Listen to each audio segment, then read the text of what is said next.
Bismillahirrahmanirrahim. Assalamualaikum warahmatullahi wabarakatuh.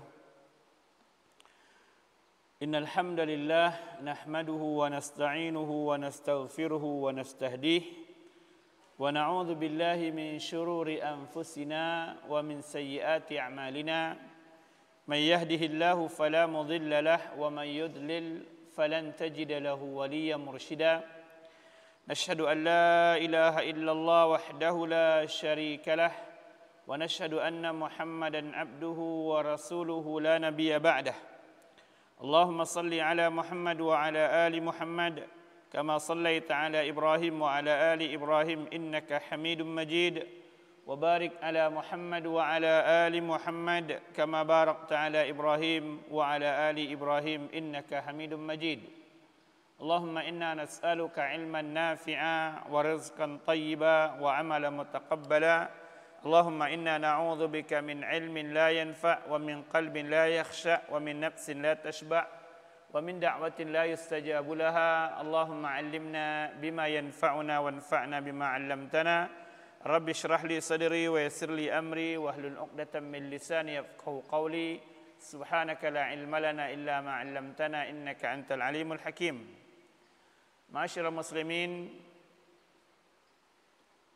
sidang pendengar channel Sentul Mengaji, as-saimin dan saimat yang semoga Allah Subhanahu wa taala merahmati kita, memberkahi waktu-waktu kita dan memilih kita di antara sekian hamba-hambanya yang Allah Subhanahu wa taala bebaskan dari nerakanya.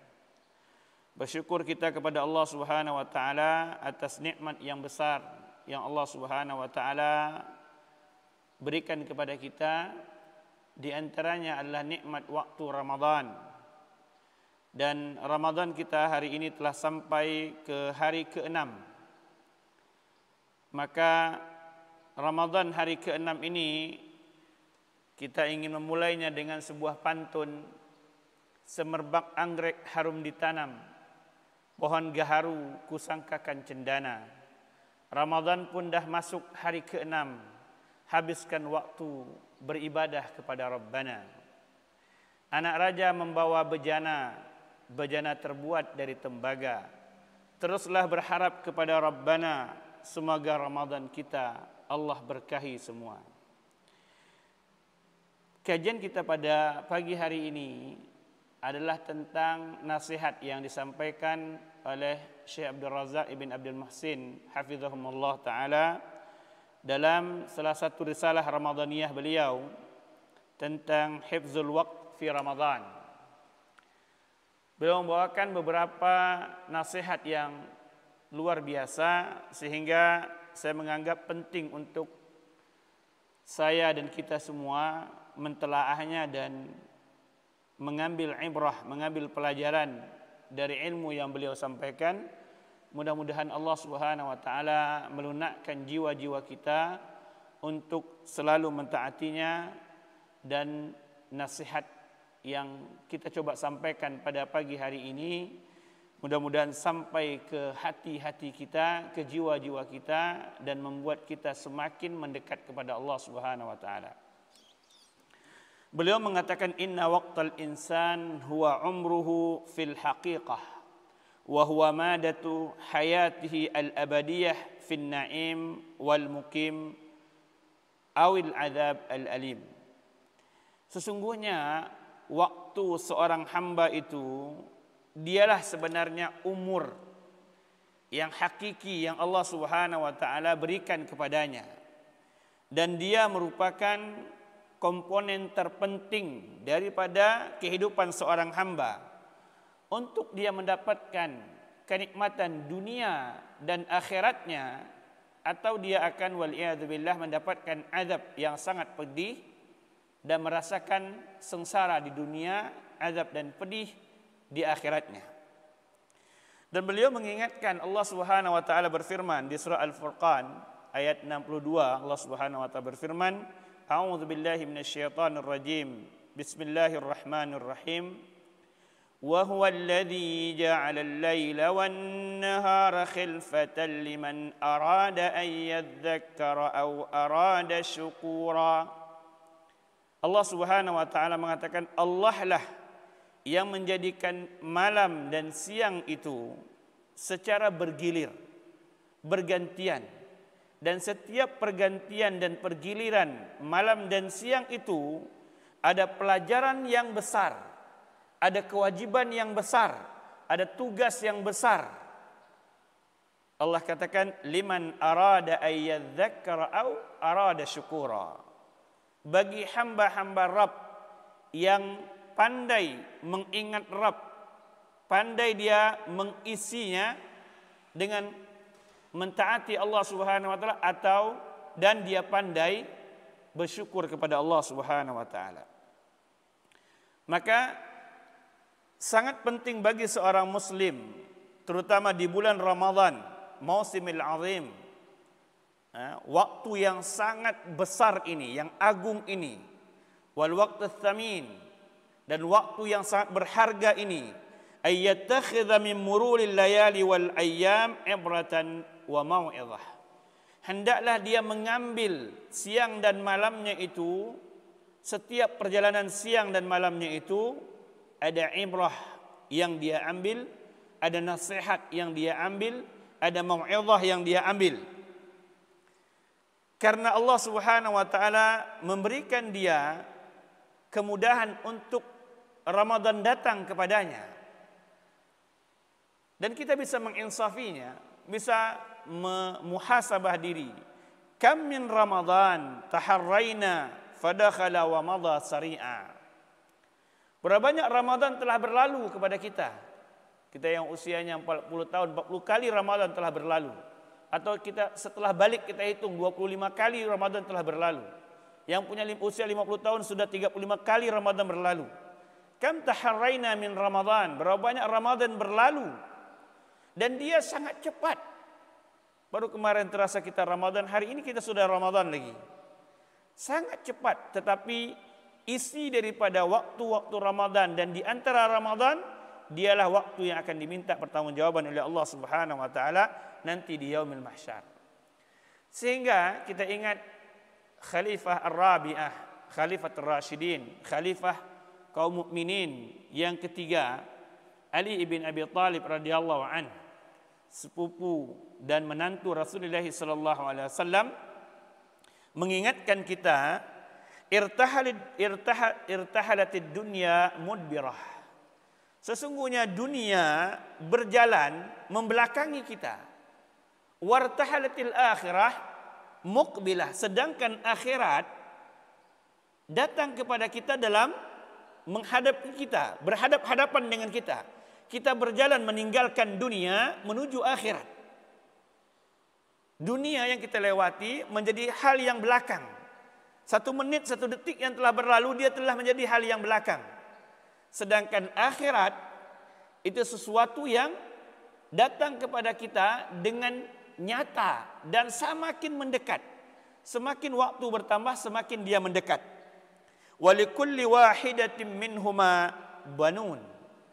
Dan dua-duanya, dunia dan akhirat itu memiliki anak-anak, memiliki pendukung-pendukung. Fakunu min abna'il akhirah wa la takunu min abna'id dunya. Wahai masyarakatku, wahai rakyatku, wahai sahabatku, jadilah kalian anak-anak akhirat. Anak-anak yang menyibukkan dirinya untuk akhirat. Dan jangan pernah kalian menjadi anak-anak dunia, karena dunia yang akan kalian tinggalkan. Dunia pasti akan kalian tinggalkan, sedangkan akhirat pasti kalian akan hadapi, dan dia belum datang lagi. Dan dia pasti akan datang senyata-nyatanya. Maka fa innal yaum amalun la hisab wa gadan hisabun la amal. Perhatikanlah bahwasanya hari ini adalah waktu beramal dan belum ada hisab lagi. Belum dihisab lagi kita di dunia ini. Semuanya amal. Baik atau buruk kita lakukan, semuanya amal. Dan semuanya ditulis dengan detail. Baik waktu, tempat, Semua ditulis oleh Allah Subhanahu wa taala. Dan besok waktu memanennya. Di akhirat waktu kita untuk memanennya. Dan tidak lagi kita bisa untuk beramal. Sudah tertutup semua pintu amal. Hanya di dunia inilah tempat untuk beramal. Itu di antara nikmatnya dunia bagi seorang hamba. Dia tempat seorang hamba untuk beramal. Supaya di akhirat nanti mereka bisa memanennya dari apa yang dia lakukan di dunia. Salah satu khalifah yang agung dari Bani Umayyah, bahkan dikenal sebagai Khalifatul Rashidah Al-Khamisah, khalifah yang kelima, yang Rashidah, saking agungnya beliau, walaupun pemerintahannya hanya beliau pegang selama 2 tahun, beliau mengingatkan kepada kita, Abdul Umar ibn Abdul Aziz, cicit daripada Umar melalui anaknya Hashim. Beliau mengatakan bahwasanya innad dunya laysat bidari qararikum, darun kataballahu 'alaiha al-fana wa kataba 'ala ahliha minha adh-dha'n, fakam amiri mawthikin amma qalilin yakhrab wa kam muqimin mughtabatin amma qalilin yadh'an, fa ahsinu rahimakumullah minha ar-rihlah bi ahsani ma bi hadratikum minan nuqlah, fatazawwadu fa inna khairaz zadi taqwa. Dalam Miftahil Afkar li Ta'ahhub Darul Qarar, beliau mengatakan bahwasanya sesungguhnya dunia bukanlah tempat yang abadi buat kalian, bukan tempat tinggal kalian. Yang berbicara ini orang yang memiliki kedudukan di dunianya yang paling besar ketika itu. Kepemimpinan tertinggi khalifah ketika itu dipegang oleh beliau. Dan beliau berada di puncak tertinggi jabatan duniawi. Tetapi karena beliau adalah seorang yang alim, seorang yang mencintai akhiratnya, nasihat yang keluar dari lisannya mengatakan bahwasanya sungguhnya dunia bukan tempat untuk kalian menetap di dalamnya. Dia adalah tempat yang Allah sudah tetapkan akan hancur, akan hilang, fana dia. Dan Allah Subhanahu wa taala menuliskan bagi ahlinya, penghuninya untuk pergi, untuk keluar dari bumi itu. Dan berapa banyak kalian perhatikan sang pemakmur dunia mereka yakhrab, kemudian hancur. Baik dunianya yang hancur sebelum dia hancur, atau dia telah hancur sebelum dunianya hancur. Karena berapa banyak kita dapatkan orang yang tadinya derajatnya tinggi secara sosial, kemudian rendah sebelum dia meninggal.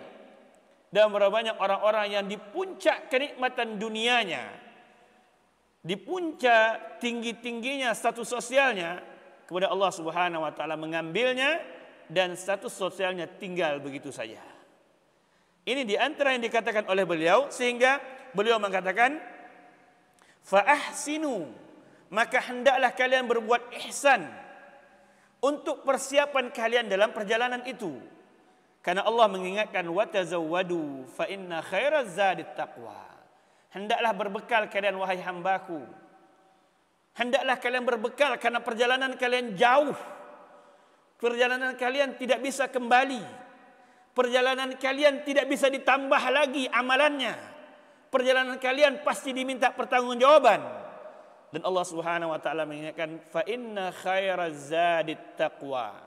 Sebaik-baik bekal kalian wahai anak Adam, sebaik-baik bekal kalian wahai kaum mukminin, kaum shaimin, adalah ketakwaan kalian kepada Allah Subhanahu wa taala. Di antara sahabat yang mulia, seorang sahabat yang begitu beraninya membacakan ayat di depan Ka'bah, di depan pembesar-pembesar Quraisy, yang ketika itu status sosial beliau hanya sebagai pengambil upah gembalaan.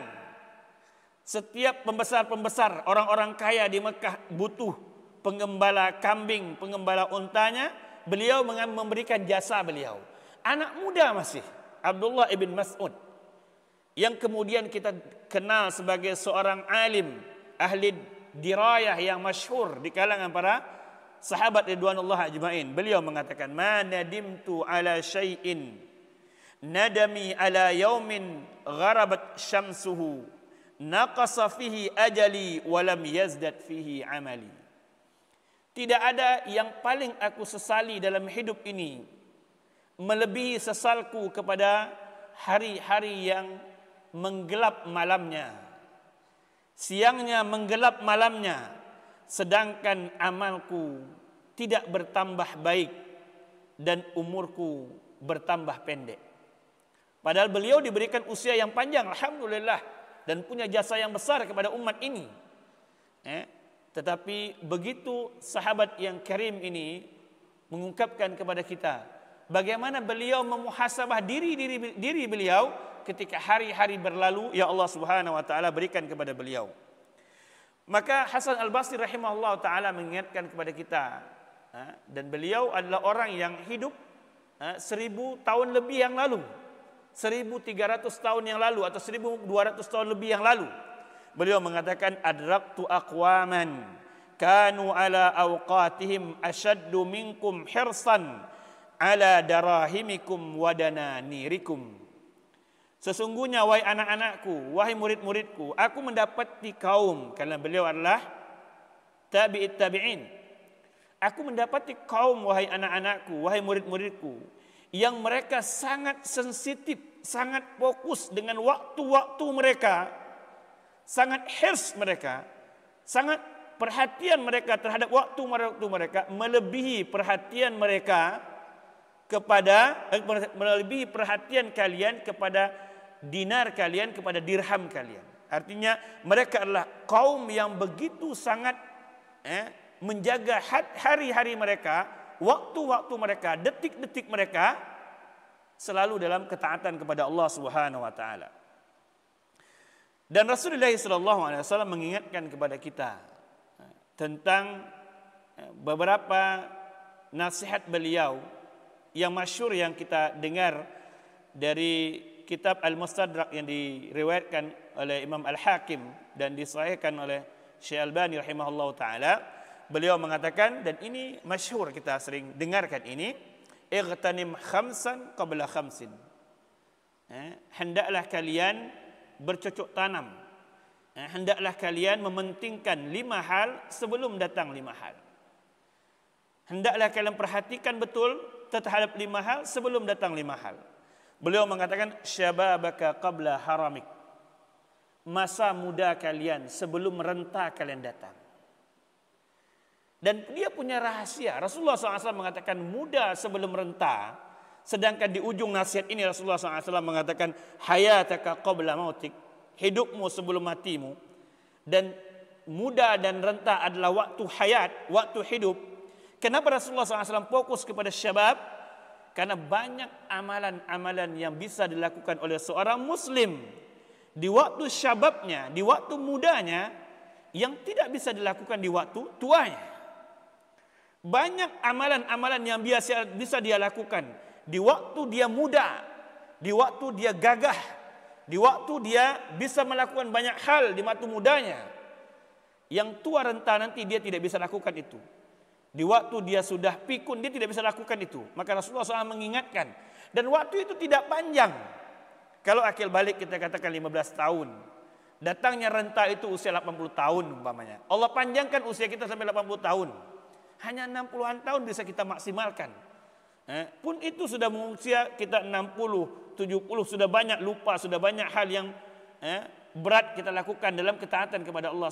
Dan jangan pernah anak muda memikirkan bahwasanya nanti kalau sudah tua gampang beribadah. Orang yang la yatara'ra, orang yang tidak tumbuh kembang dalam ketaatan kepada Allah di masa mudanya, jangan pernah berpikir mudah untuk mentaati Allah di masa tuanya. Andai pun Allah memberikan hidayah kepada orang-orang tua untuk mereka kembali kepada Allah Subhanahu wa taala, sudah berat mereka lakukan, sudah sulit mereka lakukan.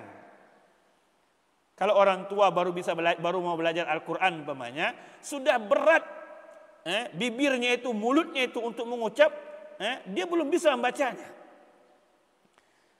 Ini yang mesti diperhatikan, karena Rasulullah SAW mengatakan, hendaklah kalian memperhatikan masa muda kalian sebelum datang tua kalian. Yang kedua, Rasulullah SAW mengingatkan wasihatika qabla saqamik. Dan perhatikan bahwasanya hendaklah kalian memperhatikan tentang waktu sehat kalian sebelum datang sakit kalian. Karena sehat itu sangat dekat. Dan dia jauh lebih dekat dibanding muda menuju tua. Sehat dan sakit jauh lebih dekat dibanding muda menuju tua. Kalau muda menuju tua, selama Allah panjangkan usianya, jelas waktunya. Kalau sehat, bisa jadi anda hari ini pagi ini sehat, waliyadzubillah malam hari telah sakit. Apalagi sekarang kita di tengah wabah Corona COVID-19 ini, khawatir sekali, takut kita. Maka jangan pernah lalai dari Allah Subhanahu wa taala ketika kita sehat. Karena di antara nikmat yang Allah Subhanahu wa taala berikan kepada orang sakit adalah Allah mencatatkan ketaatan-ketaatan yang dia lakukan di waktu sehatnya ketika dia sakit. Andaikan dia biasa berjamaah di waktu dia sehat, di waktu dia sakit dia sulit untuk berjamaah, tetapi dia ingin untuk berjamaah, maka Allah catatkan dia sebagai orang yang berjamaah. Kalau biasa waktu sehatnya dia biasa membaca Al-Quran, tilawatul Quran, ketika dia sakit dia susah membacanya, maka Allah akan catat dia orang yang membaca Al-Quran. Yang biasanya ketika dia sehat dia biasa berinfak, ketika dia sakit dia sulit untuk berinfak, Allah catatkan dia orang yang berinfak. Ini di antara karimnya Allah Subhanahu wa taala. Makanya dia rahasia kenapa Rasulullah SAW mengatakan sehatika qabla saqamik. Sehatmu betul-betul engkau ightanim, engkau bercocok tanam, beramal. Kenapa? Karena waktu sakit nanti tidak mudah untuk beramal. Dan ketika engkau tidak mudah untuk beramal, Allah Subhanahu wa taala memberikan rahmahnya, karimnya dengan mencatatkan kebaikan yang engkau lakukan ketika engkau sehat, engkau tidak bisa lakukan di waktu sakit, maka Allah Subhanahu wa taala mencatatkannya. Yang ketiga, Rasulullah SAW mengatakan wa an ghinaka qabla faqrik. Waktu kayamu sebelum datang kemiskinan. Ketika Allah Subhanahu wa taala melonggarkan rezeki anda, maka hendaklah habiskan rezeki itu dalam mendekatkan diri kita kepada Allah Subhanahu wa taala. Mendekatkan syurga Allah kepada kita dibanding nerakanya. Jangan jadikan harta itu beban bagi kita di akhirat nanti. Minta kepada Allah agar menjadikan harta yang Allah titipkan kepada kita ringan, menjadi beban kita di akhirat nanti. Sehingga ketika Allah kayakan kita, Allah longgarkan rezeki kita, ringan kita untuk berinfak, ringan kita untuk berbagi kepada tetangga kita, kepada saudara kita, orang-orang fakir, orang miskin. Selalu dekatkan diri kita kepada mereka. Dan ini juga menjadi dalil bahwasanya kaya dan miskin adalah waktu yang watilkal ayyam nudawiluha bainan nas. Waktu yang Allah pergilirkan antara manusia.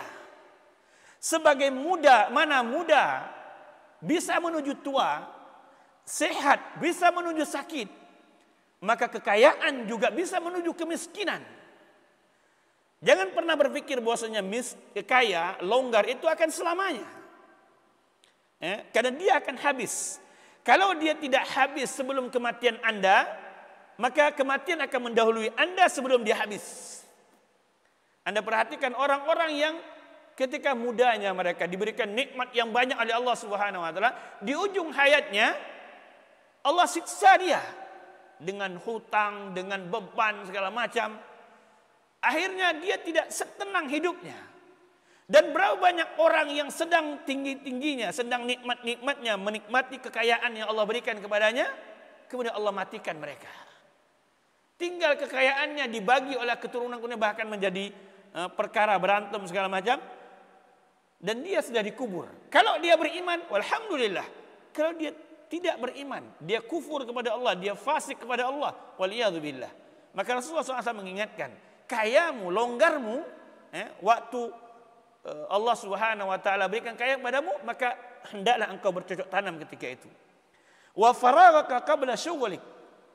Dan waktu kosongmu, waktu longgarmu sebelum datang waktu sibukmu.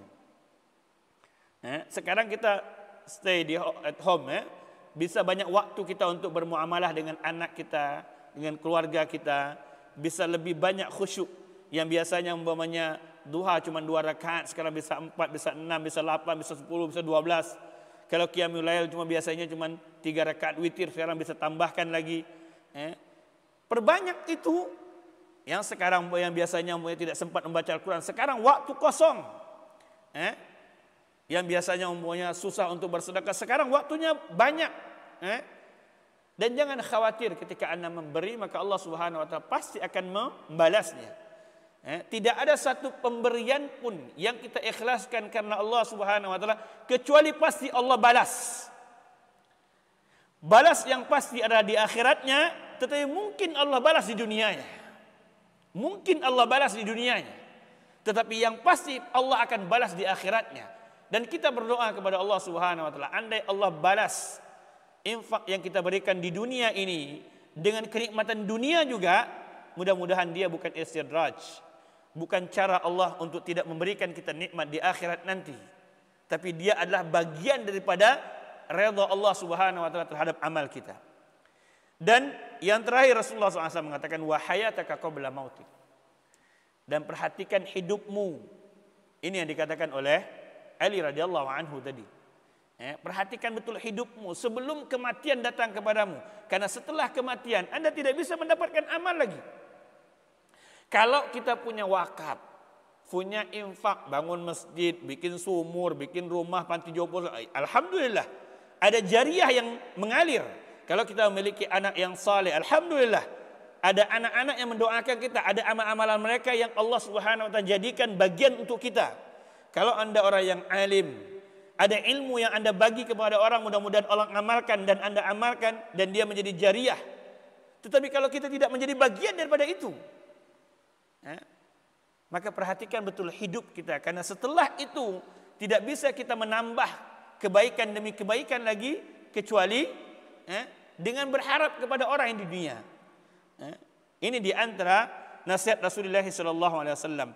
Dan Rasulullah SAW mengingatkan dalam hadis yang dikeluarkan oleh Imam At-Tirmidzi dan disahihkan juga Syekh Albani rahimahullah taala dari Jalil Abdullah bin Mas'ud radhiyallahu anhu, beliau mengatakan, la tazulu qadama ibni Adam yaumal qiyamah min indi rabbih.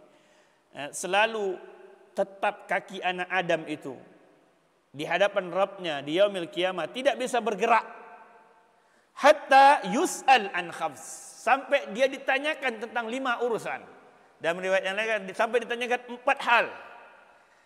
Apa yang ditanyakan ya Rasulullah SAW? An umrihi fima afnah, tentang umurnya, tentang usianya, tentang umur yang Allah berikan kepadanya, 40 tahun, 50 tahun, 60 tahun yang Allah berikan kepadanya.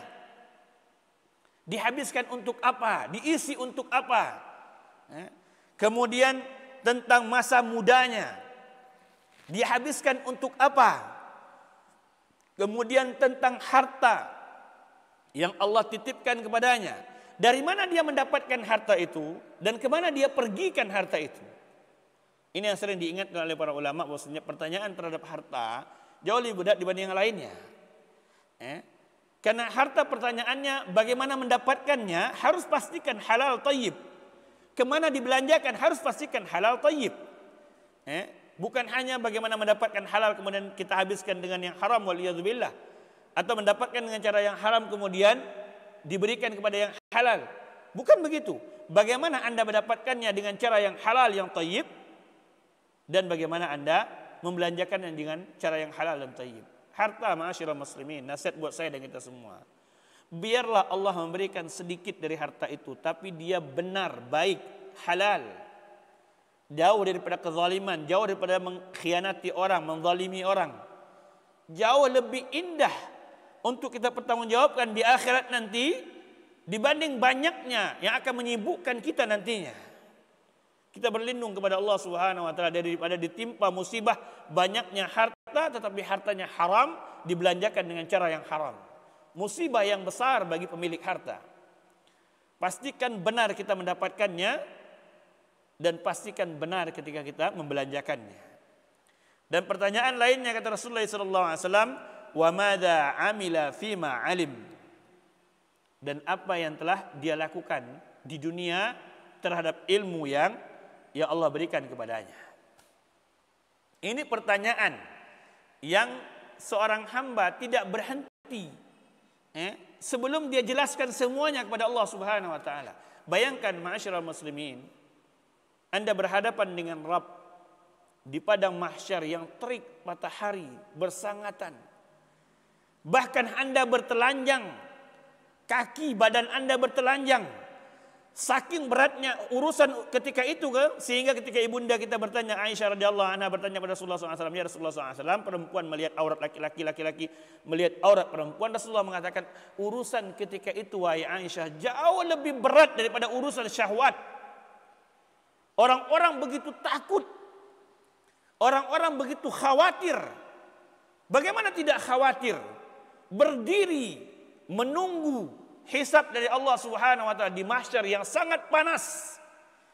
Sedangkan di hadapan mereka ada sirat, jembatan penyeberangan, yang di bawahnya neraka jahanam.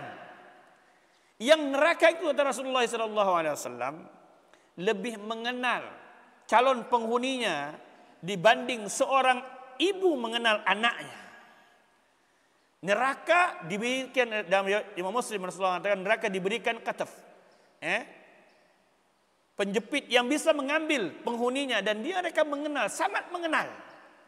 Mereka tahu siapa yang akan diambil ke atas izin Allah Subhanahu wa taala. Maka hendaklah kita perhatikan tentang waktu-waktu yang akan terjadi itu, dan kita berlindung kepada Allah Subhanahu wa taala agar melewati masa seperti itu dan menyeberangi sirat itu menuju syurga Allah Subhanahu wa taala dalam keadaan tenang, menjadi hamba-hamba Allah yang sukses menuju kepada syurga Allah Subhanahu wa taala. Terakhir, kita mengingatkan beberapa nasihat, di antaranya apa yang dikatakan oleh Imam Ibnul Jauzi rahimahullah taala. Beliau mengatakan, man istamala faraghahu wa sihhatahu fi taatillah fahuwa maghbut. Ini ketika beliau mensyarahkan tentang Rasulullah sallallahu alaihi wasallam mengatakan, nikmatan maghbubatan, sesungguhnya ada dua nikmat, maghbunun fihima, yang selalu terlalaikan oleh hamba-hamba Allah Subhanahu wa taala, katsirun minan nas, as-sihha wal faragh. Ada dua hal yang sering disia-siakan oleh hamba-hamba Allah Subhanahu wa taala, yaitu waktu sehat dan waktu longgar, waktu kosong. Maka Ibnul Jauzi rahimahullah taala mengatakan, man istamala faraghahu wa sihhatah, barang siapa yang menghabiskan waktu longgarnya, waktu kosongnya, dan waktu sehatnya fi taatillah, dalam ketaatan kepada Allah Subhanahu wa taala. Ini juga kabar gembira. Barang siapa, kalau kita Allah mudahkan untuk menghabiskan waktu kosong kita, waktu sehat kita dalam mentaati Allah Subhanahu wa taala, maka berharap, berhusnuzanlah kepada Allah, kita bagian daripada orang-orang yang maghbut, orang-orang yang cerdas, orang-orang yang benar dalam mensikapi hidup ini. Wa man ista'malahuma fi ma'siyatillah fahuwal maghbun. Dan barang siapa yang menghabiskan waktu-waktu dengan sia-sia, apalagi bermaksiat kepada Allah Subhanahu wa taala, maka merekalah, kata Ibnul Jauzi, orang-orang yang lalai. Kenapa? Li'anna al-faragh ya'qubuhu asy-syughul. Karena waktu longgar itu nanti akan disibukkan dia. Was-sihhah ya'qubuhu as-saqam. Dan waktu sehat itu nanti pasti akan datang sakit kepadanya. Dan Ibnu Qayyim rahimahullah taala pernah mengatakan kepada kita, idha'atul waqti asyaddu minal maut. Sesungguhnya menyia-nyiakan waktu, menghabiskan waktu dengan kemaksiatan, membiarkan waktu berlalu dalam sia-sia, tidak mengisinya dengan ketaatan kepada Allah Subhanahu wa taala, dia jauh lebih berat dibanding kematian. Lianna idha'atul waqti, karena sia-siakan waktu itu, taqta'uka 'anillahi wa daril akhirah, membuat Anda menjauh dari Allah dan menjauh dari kehidupan akhirat yang penuh dengan nikmat.